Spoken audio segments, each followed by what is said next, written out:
Les invito a que oremos juntos, hermanos. Vamos a ponerlos en las manos de nuestro Dios. Padre bueno, Padre misericordioso, gracias te damos porque tú nos has congregado, bendito Dios, en tu santo nombre. Tú nos has traído hasta tu casa, Señor.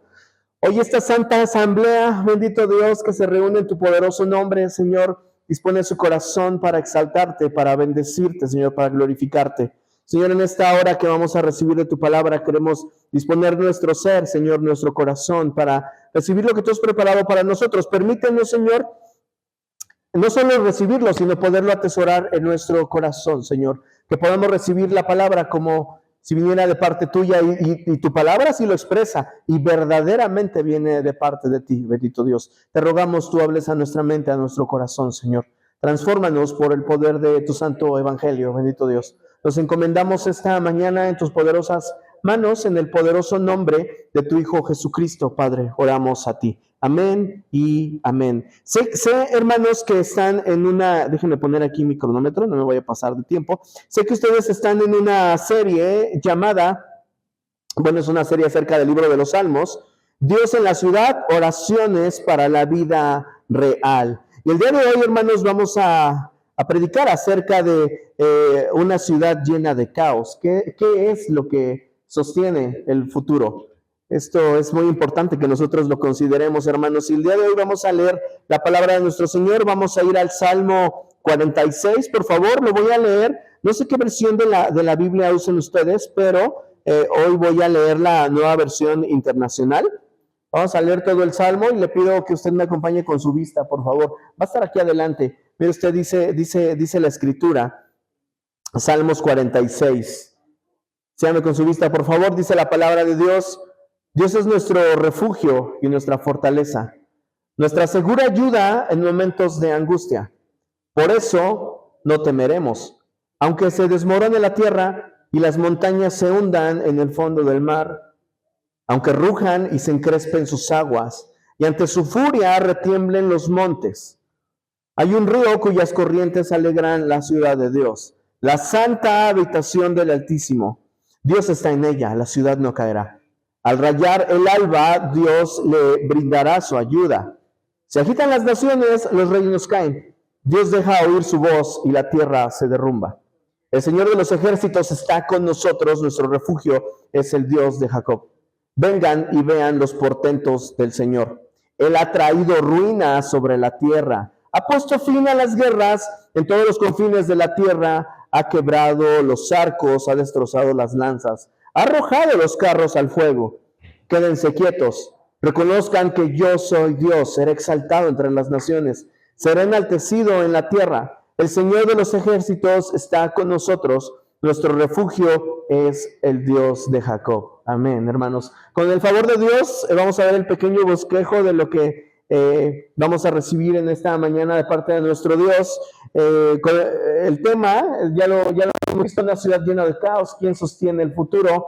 Y bueno, esos son los puntos del sermón: el refugio en la angustia, la ciudad de Dios, el soberano de las naciones y la paz eterna. El 11 de marzo, hermanos, del 2011, en Fukushima, Japón, la placa tectónica, hoy va a ser un poquito clase de geografía, la placa tectónica del Pacífico se deslizó por debajo de una placa tectónica llamada de Okhotsk. No lo puedo pronunciar, perdónenme, está en japonés, yo no puedo hablar japonés. Este movimiento provocó dos cosas, hermanos. La primera, que hubiera un terremoto de 9.1 grados. ¿A quién le tocó estar aquí en el terremoto del 85? Yo todavía no nacía, pero ¿a quién le tocó experimentarlo? ¿Qué memorias tiene de cómo fue ese terremoto? Que me parece fue de 7 y algo, ¿no? Ese terremoto aquí en la Ciudad de México. ¿7 cuánto? 7.9, imagínense nada más. Ahora piense en 2 grados más. 9.1 grados tuvo este terremoto allá en Fukushima, Japón. Y fíjense, desde el fondo del océano, al deslizarse una placa tectónica por debajo de la otra, provocó que de golpe se levantara un tsunami gigantesco con olas que alcanzaron hasta los 40 metros de altura y avanzaron varios kilómetros tierra adentro. Yo cuando leía esto en un artículo, en una revista, yo pensaba, no, 40, le están exagerando, 40 metros de altura en una ola es demasiado, no pudo haber olas tan grandes. Y tuve que confirmar la información y sí, hubo olas de más de 40 metros de altura. Quiero que me ayude a imaginar un momento lo horrible que fue haber visto cómo por el movimiento de una placa tectónica se generaran olas de ese tamaño.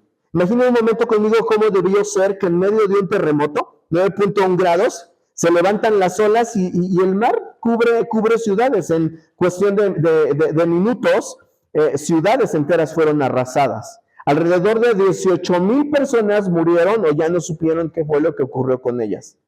Y a esto se sumó algo todavía más grave, quizás.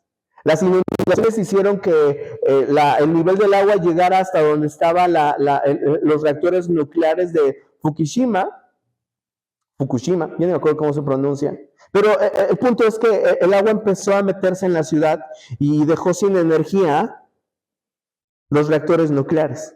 Y dejó sin energía este proceso que ellos usan para enfriar los reactores, lo que ocasionó que empezara a haber explosiones de hidrógeno, que se liberara material radioactivo y entonces toda la protección civil, vamos a pensarlo así, tuvo que pensar si atendía los destrozos del terremoto, atendía las inundaciones provocadas por el tsunami, o evacuaban alrededor de 150,000 personas de la zona donde estaba a punto de explotar un reactor nuclear. De hecho, después del desastre nuclear de Chernobyl, este es considerado el segundo peor desastre que ha habido.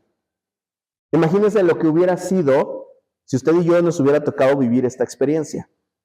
Hermanos, cuando leemos el Salmo 46 que leímos juntos, con todo ese lenguaje poético que menciona la Escritura, podremos llegar a pensar que quizás su aplicación está reservada para eventos como el que pasó allá en Fukushima, ¿no? Quizás podríamos pensar en eso. Y si bien nosotros vivimos, hermanos, en un mundo caído, donde constantemente vemos guerras, crisis, enfermedades, pérdidas, podríamos pensar que, bueno, difícilmente nos va a tocar ver cosas tan fuertes como las que ocurrieron allá en Japón o como las que describen los primeros versículos del Salmo 46.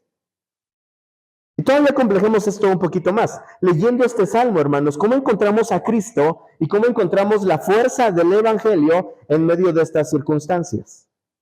Bueno, vamos a comenzar con el favor de Dios. El primer punto que yo le comentaba que vamos a ver esta mañana es el refugio en la angustia.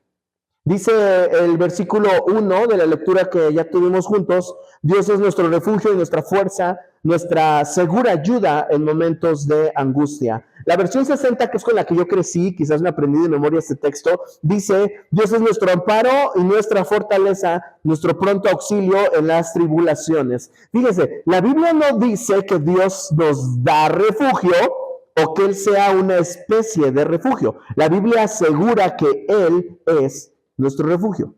El refugio, hermanos, no es un lugar, no es una persona. El salmista confiesa por inspiración del Espíritu Santo que ante todo esto temible que leemos en el Salmo, hay algo, bueno, hay, mejor dicho, hay alguien que no tiembla, y ese es nuestro Dios.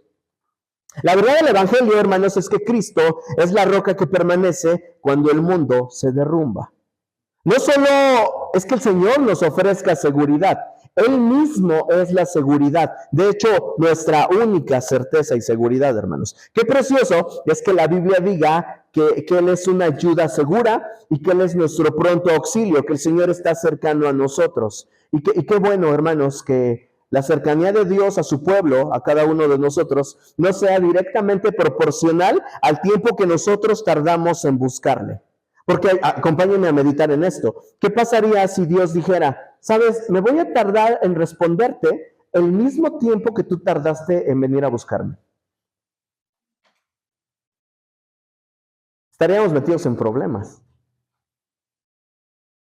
La Biblia no dice que el Señor actúe de esa manera. La Biblia habla de una roca que permanece y la roca es Cristo. La Biblia habla de que Cristo, la roca, está desde antes de todos los tiempos y que de hecho es Él quien sustenta todas las cosas y por Él y por su poder subsiste todo lo que existe, hermanos. Aunque el mundo tiemble, ya sea de forma literal, como pasó allá en Japón, o sea de una forma simbólica, poética, como lo vemos allí en el Salmo 46, Cristo no se mueve. Cuando tú dudas, Él no. Cuando tú eres débil, Él es fuerte. Cuando tú olvidas buscar a Dios, Él no se olvida de ti. Cuando tú eres infiel, dice la palabra, Él no puede ser infiel porque no puede ir en contra de lo que Él es. Y la Escritura dice que Él es fiel y verdadero. Él nunca nos va a quedar mal. Él permanece por siempre y para siempre, hermanos. Cuando tú ya no puedes y ni siquiera tienes fuerzas para seguir, bueno, la Escritura dice que Él te levanta. Hay algo precioso, me encanta este texto bíblico que está en Isaías 26:4 y dice, confíen en el Señor para siempre, porque el Señor mismo es la roca eterna. Es esa misma roca, hermanos, que el libro de Éxodo, allá en el capítulo 17, cuando le dan la instrucción a Moisés de tocar la peña para que el pueblo pueda beber agua, y Moisés no hace caso y más bien va y le revienta un buen golpe, y sale agua de la peña y el pueblo puede beber. Es esa misma roca de la cual nos está hablando la Biblia, hermanos, la cual tuvo que ser lastimada para que su pueblo no pereciera. Es esa misma roca que, por ejemplo, el Salmo 95, versículo 1 y 2 dice lo siguiente, fíjense, vengan, cantemos al Señor, aclamemos con alegría a la roca de nuestra salvación. Acerquémonos a Él con acción de gracias, cantémosle salmos de alabanza. Hermanos, por eso es que hoy nosotros hemos venido aquí. Hoy usted no vino a que el pastor Leonel pasara lista de quiénes son los buenos congregantes, los buenos creyentes que sí vinieron al servicio del domingo. De hecho, ni vino el pastor. Oren por su pastor, Dios lo guarde y lo traiga con bien de regreso. Pero usted hoy no vino a ganarse el favor de Dios. Dios no tiene una lista de asistencia donde diga, bueno, depende de si mis hijos vinieron al servicio o no, de eso va a depender mi bendición. Depende de cuánto ofrenden y cuánto diezmen, bueno, depende de eso va a ser qué tan generoso yo soy con ellos en mi amor y mi bendición. No funciona así.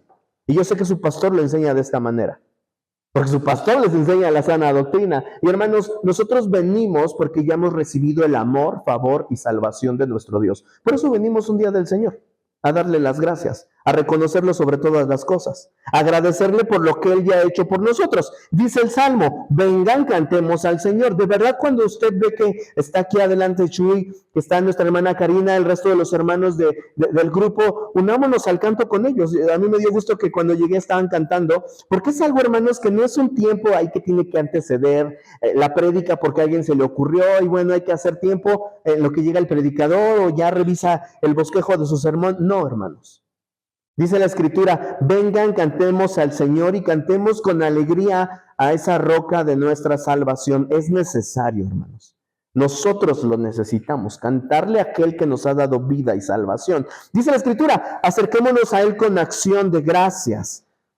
Cantémosle salmos de alabanza. Hermanos, Cristo no es un refugio temporal, sino que es el refugio eterno para nuestra alma. Él es, de hecho, el autor y consumador de toda nuestra salvación. Dice el versículo 2 del Salmo 46, por eso no temeremos, aunque se desmorone la tierra y las montañas se hundan en el fondo del mar, aunque rujan y se encrespen las aguas y ante su furia retiemblen los montes. La versión 60 dice, aunque bramen y se turben sus aguas y tiemblen los montes a causa de su braveza. Hermanos, si tú vieras que la tierra se desmorona, que los montes se los traga el mar, si escucharas cómo las olas golpean los montes y hay un crujido, un sonido sumamente fuerte, y también ves cómo los montes y la tierra misma tiemblan a causa de algo que está pasando en el mar, ¿no tendrías miedo? ¿No te daría temor? Es más, con la ilustración que te puse hace un momento de lo que pasó allá en Japón, si te hubiera tocado sentir cómo empieza a temblar la tierra y luego se vienen unas olas enormes y luego empiezan a hablar de que el reactor nuclear va a explotar, ¿no te daría miedo? Por supuesto que sí. ¿Por qué el versículo 2 dice, no temeré? ¿Qué tendríamos que hacer entonces? Si la Biblia dice que no debemos de temer, ¿cómo tú suprimirías el sentir temor. ¿Alguien de aquí lo ha logrado? ¿Alguien ha podido arrancar el temor de su vida, el ya no experimentarlo? El salmista, hermanos, busca llevarnos a considerar un gran temor y una crisis ante la que no podemos hacer nada para dimensionar que creemos en alguien más grande y más fuerte, y ese es nuestro Dios. Dice otro de los salmos, el Salmo 56:3, el día que temo, yo en ti confío. A ver, el Salmo 46 dice, aunque vea esto, no temeré. Y el Salmo 56 dice, no, es que sí voy a tener miedo. El día que temo, en ti confío. Entonces, ¿a qué salmo le hacemos caso? ¿Al 56 o al 46?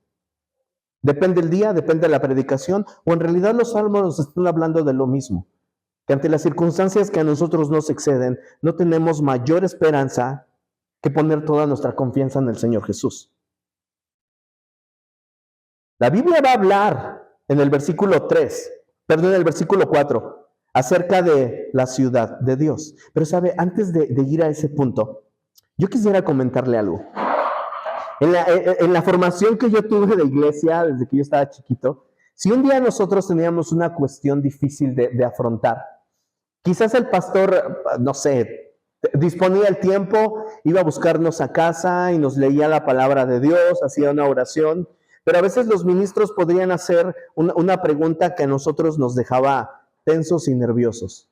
Porque imagínelo, el pastor viene a su casa, sabe que usted está metido en una circunstancia difícil, viene y ora por usted y le dice, confía en Dios y no tengas miedo. Y antes de irse te pregunta, ¿verdad que ya no tienes miedo? ¿Qué sentiría cualquier congregante ante la pregunta de un pastor que le está diciendo, ¿verdad que no vas a tener miedo? Y además si ese ministro dice, bueno, porque tú tienes que saber que si tienes miedo y dudas, Dios no va a hacer la obra, Dios no te va a salvar. O sea que básicamente depende de ti, que confíes totalmente, de que no tengas nada de miedo y que tu fe no fluctúe porque si no estás metido en problemas. Imagínese que Pastor Leonel fuera a su casa y le dijera esto. Sería una bendición recibir al Pastor Leonel, pero ¿qué tal si les dejamos una carga a ustedes que no tienen por qué llevar? ¿Qué tal que les dejamos a ustedes la responsabilidad de no tener miedo, de ya no preocuparse y no dudar nunca? ¿Podríamos con eso? O sea, cualquiera de nosotros podríamos responderle al pastor, sí, pastor, vaya con confianza, porque sí, gracias por venir, yo ya no tengo más dudas. No es lo que dice la Biblia, paz en el corazón del hombre. ¿Podría incluso el pastor ir a orar con nosotros y por nosotros? Solo Dios sabe lo frágil que es nuestro corazón a la hora de nosotros enfrentar las circunstancias difíciles. Pero es que la Biblia dice, el día que temo, yo en ti confío. Hermanos, nosotros sí tenemos una instrucción de nuestro Dios y no es confiar en nuestra confianza ni en la fe creyendo que la fe es producto de nosotros. La fe, dice la Biblia, es un don de Dios. La confianza la ponemos en alguien más grande que nosotros que dice, confía en mí. No tenemos que confiar ni siquiera, hermanos, en nuestra confianza en aquel que dice, confiemos en él. No quiero hacerlo bolas. El Señor simplemente dice, confía en mí. Empieza a intervenir tu pensamiento, empieza a intervenir tu debilidad y es entonces donde experimentamos temor. Y es en el temor donde tenemos que regresar al Señor y decir, Señor, en ti confío. No tengo otra opción.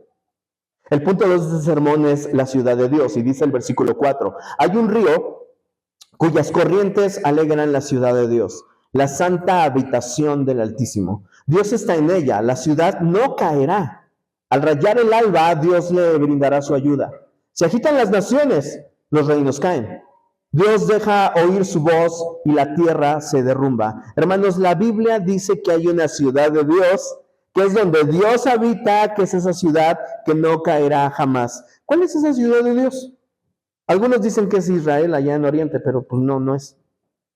Es un lugar donde habita el Señor y podríamos nosotros decir que increíble, esa ciudad no caerá jamás. Tendríamos que mudarnos a esa ciudad. Fíjese, la palabra de Dios va a decirnos dónde Dios decidió habitar. Y dice en los evangelios, Juan 14:23, le contestó Jesús, el que me ama obedecerá mi palabra y mi Padre lo amará. Vendremos a él y haremos nuestra morada en él. ¿Dónde habita hoy nuestro buen y santo Dios? En nosotros. Hoy nos ha dado su Santo Espíritu. Usted ha escuchado quizás varias veces que nuestro cuerpo es templo del Espíritu Santo. Aquel que ama a Dios, dice la Escritura, aquel que ha puesto su confianza en Cristo, ha recibido el Espíritu Santo. Dios mismo está hoy habitando en nosotros. Hermanos, la ciudad de Dios no es un punto geográfico, no es el Israel que está allá en Oriente, y ese río del cual habla la Biblia simboliza la presencia vivificante de Dios en medio de su pueblo. La ciudad de Dios, fíjese qué precioso es esto, es esta comunidad redimida por gracia, sostenida por su presencia. Somos ese pueblo que mientras el mundo se sacude y se agitan las naciones, Dios nos mantiene firmes. Dice el Salmo 125, que los que confían en el Señor son como el monte de Sión, en una forma simbólica, que no se mueve, sino que permanece para siempre. Y así como Jerusalén tiene montes alrededor de ella, así mismo el Señor está alrededor de su pueblo desde ahora y para siempre. Él nos guarda, Él cuida de esta santa ciudad.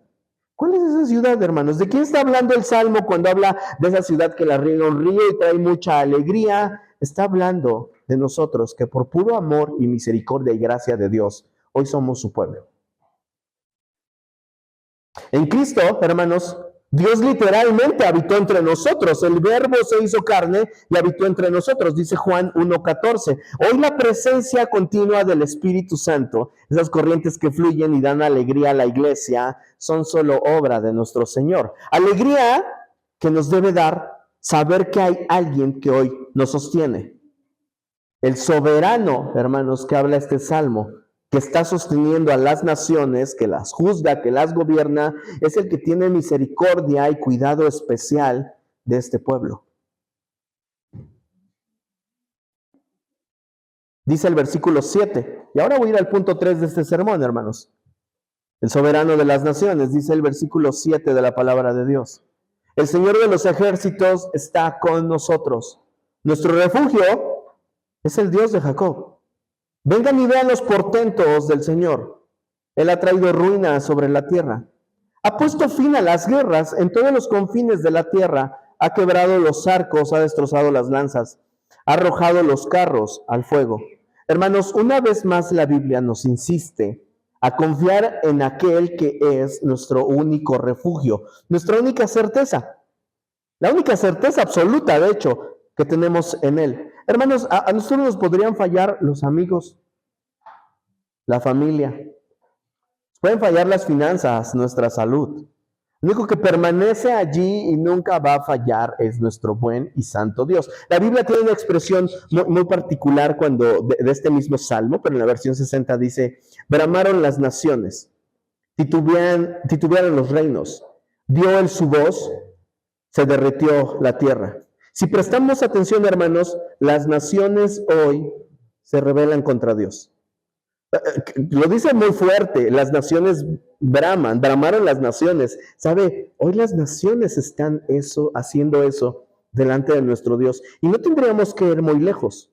Digo, yo respetando su preferencia política, podemos ver cómo hoy en los curules del gobierno no se tolera que a alguien se le ocurra decir Dios les bendiga y Dios ayude a la nación mexicana. Inmediatamente se levanta alguien y dice, eso no lo puedes decir aquí porque este estado es laico. Sí, el estado es laico hasta el momento en el que a alguien se le ocurre hacer un ritual a las afueras de las oficinas, invocando a Quetzalcóatl, invocando a Tlaloc. En medio de las obras públicas, como lo sería al sur de nuestro país, pidiéndole permiso a los aluches. Ok. Pidiéndole permiso a la naturaleza para construir un tren. ¿Cómo ve Dios eso?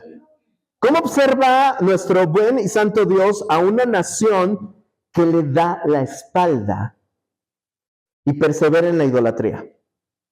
¿Habrá juicio acerca de esto? Bueno, el juicio de Dios viene y es inevitable. Gloria al nombre de nuestro Dios que ha prometido guardar de este pueblo, sostenernos. Cuando Él juzgue a las naciones, Él nos va a ver con amor, con misericordia. Porque Cristo mismo es el que pagó un precio por nosotros. Para hoy nosotros ser aceptos en el amado y sabernos parte de ese, hermanos, remanente escogido por gracia. De hecho, la Biblia dice títulos bien preciosos para nosotros. Hoy nosotros somos real sacerdocio, nación santa, pueblo adquirido por Dios. Qué bonito que la Biblia diga eso de nosotros. E inmediatamente la Escritura dice, y esto es para que nosotros anunciemos las virtudes de aquel que nos ha traído de tinieblas a luz. Hoy con tristeza vemos, nuestro país le da la espalda a Dios. La gente no quiere hacer su voluntad. O sea, usted dígale a las personas, sigue a Dios, busca a Dios, y hasta la misma Biblia dice en Romanos 3:10, no hay justo ni uno, no hay quien busque a Dios. Él es el que viene a buscarnos a nosotros. Él es el que viene y nos otorga su salvación cuando no la merecíamos. De hecho, ahora siendo sus hijos, ni siquiera nos la hemos ganado. No hemos hecho algo que sea a favor de nosotros para que Dios diga, hey, valía la pena salvarte. No, eso simplemente Dios lo quiso hacer. Por el puro afecto de su voluntad, es lo que dice la palabra de Dios. Hoy podemos ver cómo en la sociedad, en las naciones, no hay decencia, no hay amor. A veces parece que ni siquiera hay sentido común. Y así como han aborrecido a Dios, nuestro Señor nos dijo, saben, a ustedes también los van a aborrecer en todo el mundo, por mi nombre, por mi causa, por creer en mí. ¿Sabe usted que hay personas que lo van a aborrecer simplemente por ser hijo de Dios? Y usted no hizo nada malo quizás. Nada más por eso.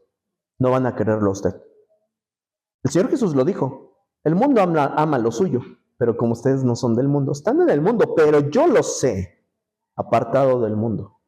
Por eso van a decir mentiras de ustedes. Por eso hasta los podrían perseguir. Y el Señor, fíjense, dice en su palabra, ustedes oren por aquellos que mienten acerca de ustedes, denle de comer a los que consideran son sus enemigos. Sí, porque el Señor en su palabra nos recuerda que nuestra lucha no es contra sangre ni carne. Tu lucha no es contra tu prójimo. Dice la Escritura que nuestra lucha es contra una cuestión espiritual y que la obra de Cristo ya ha disuelto todo el poder del mal. Cristo no venció con violencia, venció en la cruz. Dice Colosenses 2:15, despojando a los principados y a las potestades, los exhibió públicamente triunfando sobre ellos en la cruz del Calvario. Hermanos, el Evangelio nos muestra al Cristo soberano que gobierna sobre el caos del mundo y nosotros tenemos certeza de que Él nos guarda a nosotros.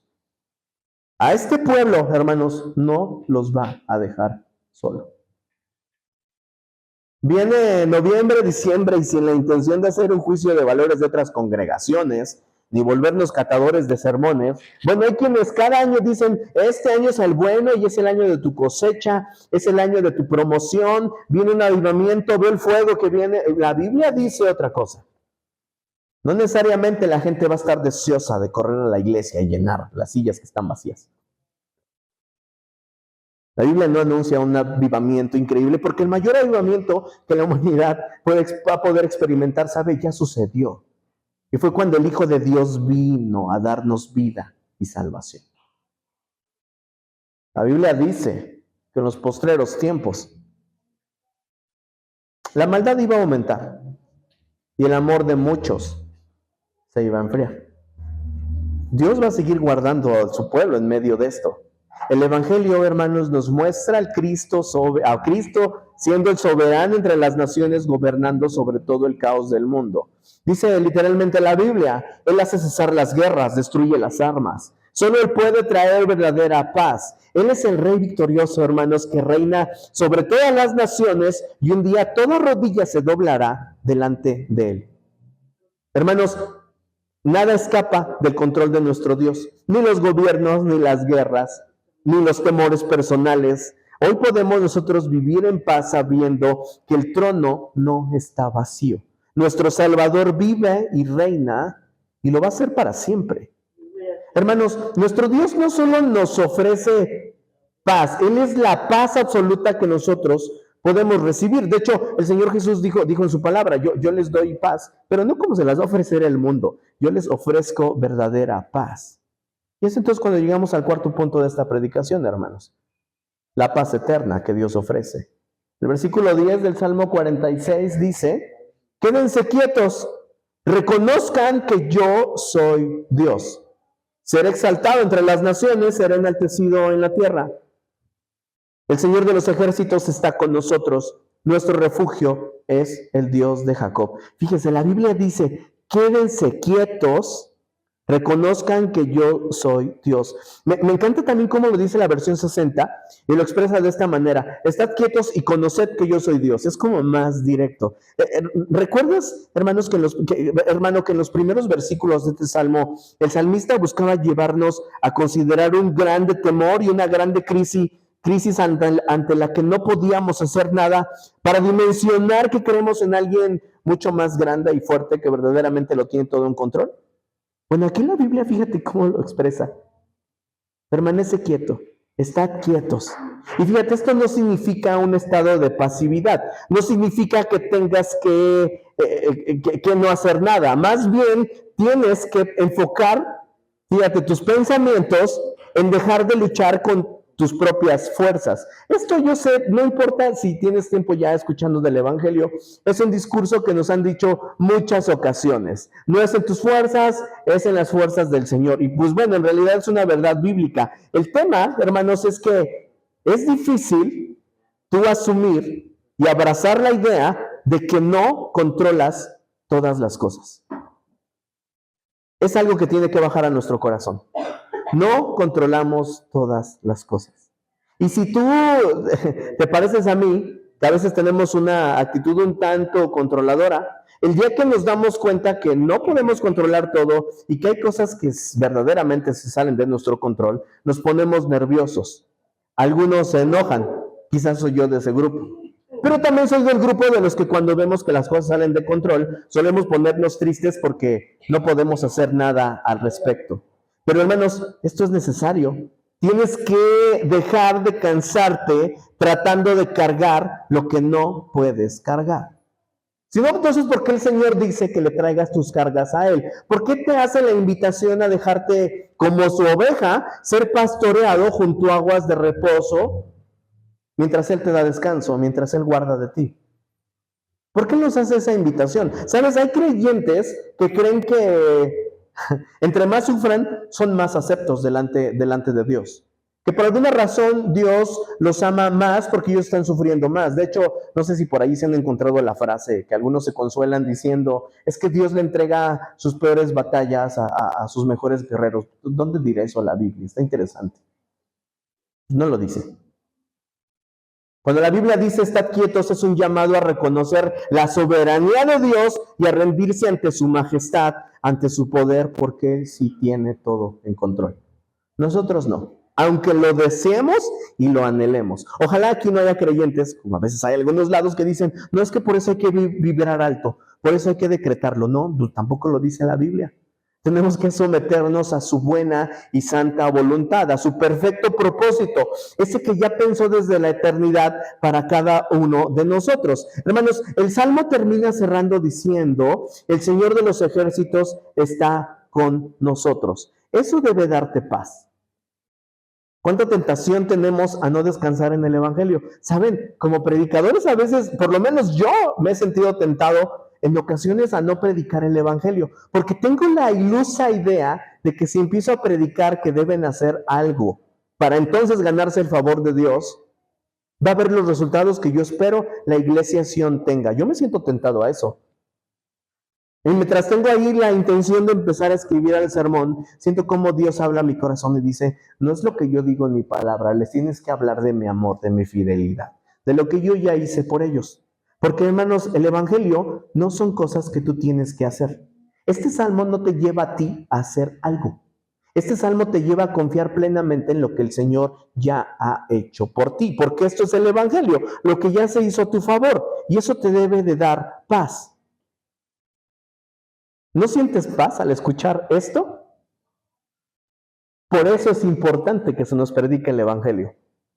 Si lo que Dios dice, esto te debe dar paz, hoy no te genera paz y dices, pues sí, mucho evangelio, qué bonito que Dios sigue en el trono, precioso lo que podemos encontrar en el Salmo. Sin embargo, ¿yo qué hago hoy con mi situación? ¿Qué hago con mi problema? ¿Qué hago con mi crisis? ¿Qué hago con esto que me quita la paz? ¿Sabes? Por eso es necesario que frecuentemente, bueno, no solo frecuentemente, en cada reunión, en cada santa asamblea, en cada servicio de adoración, hermanos, recordemos la potencia del Evangelio. Porque en serio, si saber que Cristo lo ha hecho todo no nos da paz, hermanos, nos damos cuenta de lo horrible de nuestra situación. Y muchas veces, fíjese usted, Incluso tenemos que arrepentirnos de nuestro orgullo de saber que hemos resistido en esta vida. O sea, podría yo leer el Salmo 46 y decir, no hombre, sí, yo he visto cómo en mi vida han venido cosas bien difíciles, pero yo he aguantado, yo he resistido. Y ahí se queda el discurso. ¿Y dónde estuvo el Señor y su brazo fuerte sosteniéndonos siempre? Hay personas acerca de esta cuestión de la resiliencia, cosa que no es mala, o sea, qué bueno que alguien la pueda desarrollar, pero tenemos que pensar que quien siempre nos ha sostenido ha sido nuestro buen Dios. Y hay gente que hoy cree que está mejor parada delante de Dios porque ha sido muy resiliente en la vida. O sea, humanamente qué bueno que lo puedas desarrollar, pero considerando el Dios en el cual hemos creído, tenemos que reconocer que solo Él nos ha sostenido y si hemos podido llegar hasta este día es por su pura gracia y misericordia. Quizás tenemos que arrepentirnos de todas esas veces que pretendemos ser autosuficientes. Y mientras sentimos que todavía tenemos el control sobre ciertas cosas, no vamos a Dios. Hace un momento que yo te decía, imagínate que la respuesta y cercanía de Dios fuera directamente proporcional al tiempo que nosotros tardamos en ir a Él. No nos saldrían las cuentas y estaríamos metidos en problemas. Sin embargo, Él está cercano a nosotros.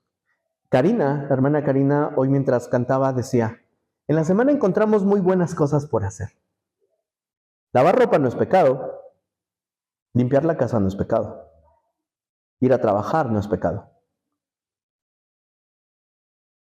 Ayudar a los niños a hacer la tarea no es pecado.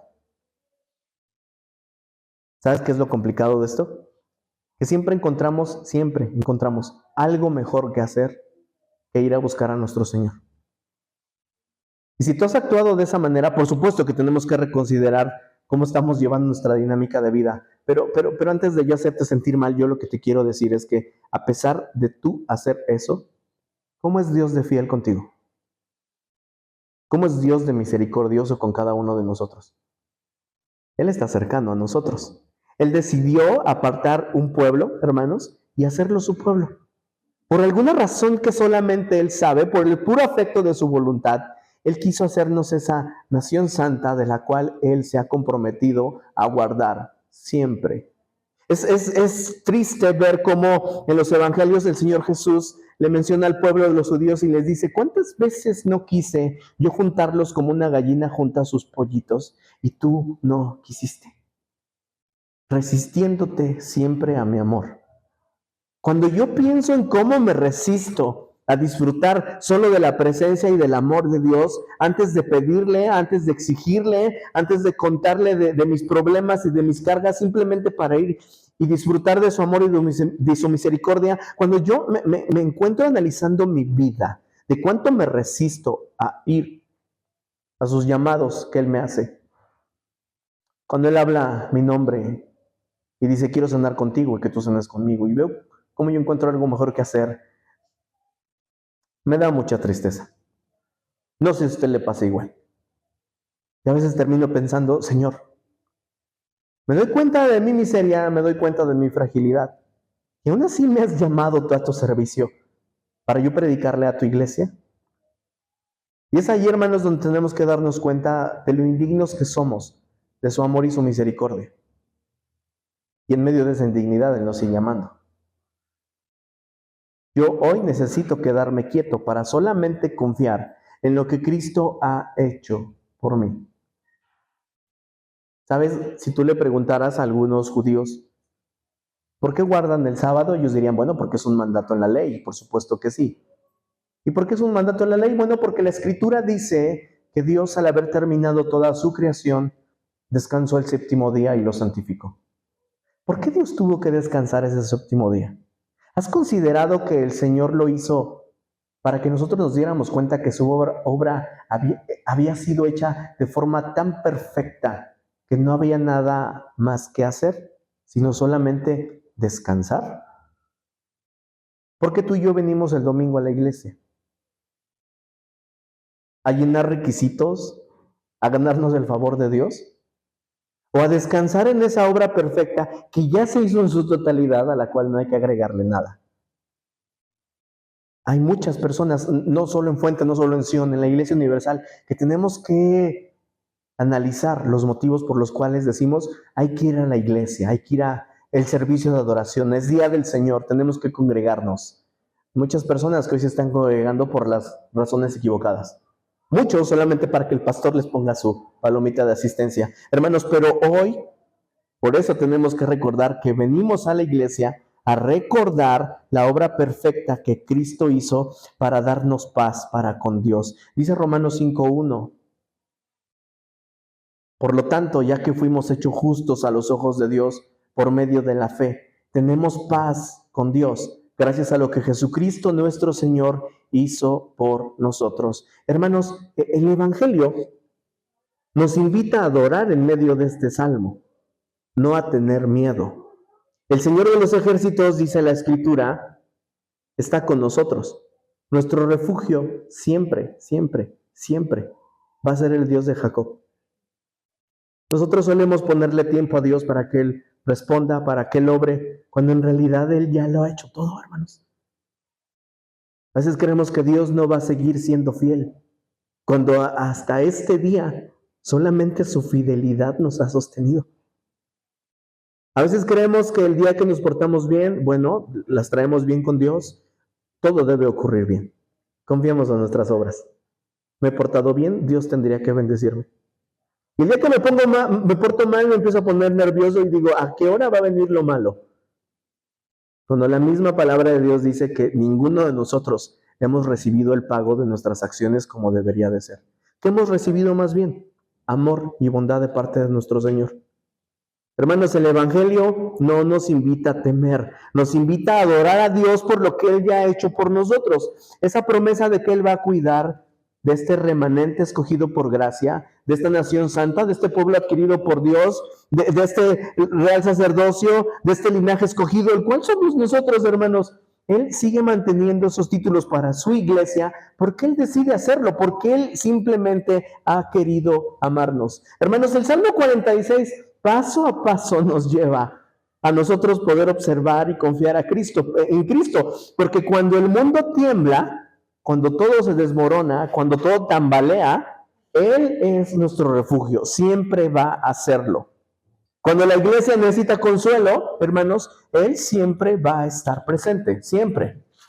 Cuando las naciones se levantan, braman, se rebelan contra Dios, y un día el Señor venga y juzgue al mundo con gran poder y gloria, hermanos, de nosotros va a tener misericordia, y dice la Escritura, estaremos del lado derecho y entraremos al gozo de nuestro Señor, al reposo, porque el Rey soberano, el Rey justo, el Rey santo, que así tiene la capacidad de juzgar a todas las naciones, a nosotros ha decidido no solo juzgarnos, sino amarnos, hermanos, mostrarnos su amor y su misericordia. Y por último, hermanos, cuando el alma se inquieta, no olvidemos que solamente Él puede darnos paz. Él nos sostiene. Así va a hacerlo, hermanos, hasta que Él vuelva por nosotros o nos llame a su presencia. Hay muchas personas, predicadores incluso, que anuncian que no habrá espada, que no habrá dolor, que de hecho las cosas se van a poner mejores. Y la Biblia, dice otra cosa. Incluso en medio de esas cosas difíciles, el Señor nos invita a seguir confiando en Él. Porque gracias a la salvación que Él ha decidido otorgarnos, hermanos, nos va a sostener hasta el final de nuestros días. Hasta el final de los tiempos. Un día vamos a poder estar con Él por la eternidad. Y no sé usted, yo espero ese día glorioso, hermanos, cuando seamos recibidos por nuestro Señor. Y la Biblia lo dice, Él enjugará toda lágrima, nos las va a limpiar de acá, de nuestros cachetes. Y nos va a decir, aquí ya no hay más muerte, aquí ya no hay más llanto, aquí ya no hay dolor. Todas las cosas ya, las que tenían que pasar, ya pasaron. Y es entonces cuando estaremos con nuestro Dios por la eternidad. Nuestro refugio, hermanos, hoy sigue siendo el Dios de Jacob. Que el Espíritu Santo confirme eso en nuestros corazones y nos pueda traer paz, según lo que Él dice en su palabra. Nos da certeza de que podemos confiar en Él. Acompáñenme cerrando sus ojos un momento, por favor, y oremos a nuestro Dios. Padre bueno, Padre misericordioso, grande es tu nombre en toda la tierra. Solo tú eres digno de alabanza. Dios, hoy tú nos has congregado en tu nombre. Tú nos pusiste tanto el querer como el hacer para hoy llegar hasta esta tu casa. Señor, constantemente nosotros sufrimos temor y miedo de lo que vendrá. Nosotros constantemente, Señor, experimentamos duda en nuestro corazón. Y a pesar de que tu palabra dice que tú nos librarás de nuestros temores, que tú nos has de sostener, a pesar de saber que solo en ti hay consuelo, solo en ti hay refugio, nosotros encontramos, Señor, supuestamente mejores maneras para nosotros ser consolados, para ser protegidos, y encontramos certezas y esperanzas donde no las hay, Señor. Creemos que una cuenta de ahorros va a resolver la situación, que si somos sanos de alguna enfermedad, todo va a estar bien. Creemos que si logramos un día casarnos, tener hijos, bendito Dios, o alguna otra cuestión, vamos a estar bien, plenos y en paz. Y la verdad es que no, Señor. Solo tú vas a ser nuestra plenitud. Solo tú eres nuestra paz. Solo tú eres nuestro refugio. Solo tú, Señor, puedes arreglar todas las cosas. Hoy el mundo se revela a ti. Hoy el mundo no quiere buscar tu rostro. Tu misma Biblia, tu misma palabra lo dice. Las Escrituras revelan, Señor, que no hay justo ni a uno, no hay quien busque a Dios. Nosotros mismos, Señor, nos damos cuenta cómo no estamos prestos constantemente a buscar tu rostro. Sin embargo, tú has decidido amarnos, darnos salvación. Y hoy por eso glorificamos tu nombre, Señor. Hoy venimos a tu casa a darte gloria, honra, a cantarte con alegría, a exaltar, Señor, a la roca de nuestra salvación. Y ese eres tú, Señor Jesús. Gracias hoy te damos por tu paciencia. Gracias por tu bondad, por tu amor. Gracias por tu misericordia, por tu salvación. Dios, hoy quisiera aprovechar esta oportunidad para pedirte por cada uno de mis hermanos, para rogarte, bendito Dios, que tú nos des fuerza y que podamos, Señor, en medio de ser fortalecidos por ti, bendito Dios, nuestra confianza sea puesta solamente en ti, Señor Jesús. Sigue haciendo la buena obra que has comenzado en cada uno de nosotros. Tú eres fiel y verdadero. Tú nunca has perdido una batalla, Señor. No vas a comenzar con nosotros. Hoy te rogamos, bendito Dios, tú sigas trayendo paz, consuelo a nuestro corazón. Permítenos, Señor, poder descansar en ti. Poder, Señor, entregarte nuestras cargas. Poder disfrutar, Señor, de la plenitud que hay en el sabernos amados y salvados por ti. Señor, si este mensaje, el mensaje del Evangelio, no nos trae paz, Señor, ayúdanos a arrepentirnos de aquello en lo que nosotros estemos esperando. Dios, va a haber solución. Porque no la va a haber, Dios, a través de otro medio, sino solamente en ti, Señor Jesús. Sigue confortando y consolando nuestros corazones. Sigue haciendo tu preciosa obra en cada uno de nosotros. Y bendice a esta preciosa iglesia a la cual tú has escogido, Dios. Has salvado y has perdonado por tu gracia y misericordia. Sigue perfeccionándonos, síguenos moldeando, sigue transformándonos a esa imagen de tu Hijo Jesucristo, Padre, te rogamos. Hoy en el todopoderoso nombre de tu Hijo Jesús, oramos a ti, Padre, amén y amén. Amén, amén. Dios les bendiga, hermanos, el Señor bendiga el comentario de su palabra.